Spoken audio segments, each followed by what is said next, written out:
Believe it or not, it actually does take a fair amount of courage for business owners to come out at a stage in their lives when they're still running and operating their business and start thinking about, how am I going to leave my business?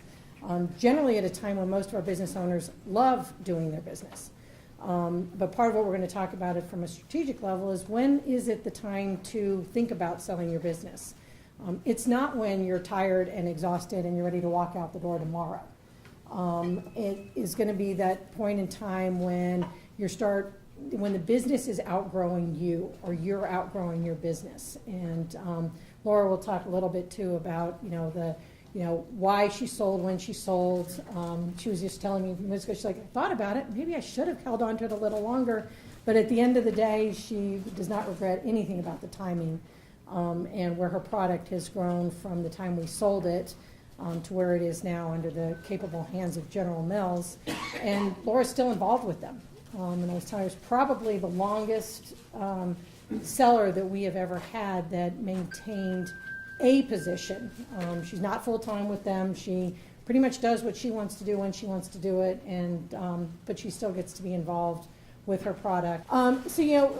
Generally what we see is we have the business owners are coming to us hopefully at their startup stage, and they start asking us, how can I position my company and myself to ultimately sell this company? That's a new, I say it's a new phenomenon, but it's been going on about 15 years. When I first started doing this, most of our business owners, owned their business primarily because they couldn't work for anybody else. And that was generally the stock story we heard, is I couldn't be an employee, so I started my business, and it provides a comfortable lifestyle for my family. And now we're seeing more and more entrepreneurs that start up the business, and before they've even signed the incorporation papers, they're like, okay, how am I going to sell this thing? I attribute that to the dot-com boom. I think when we went through the dot-coms, we saw so many of these young professionals starting businesses and selling them quickly and then going off to doing something else. Many of our clients are not coming to us because we're going to sell tomorrow, or we have an LOI and we're ready to sell tomorrow.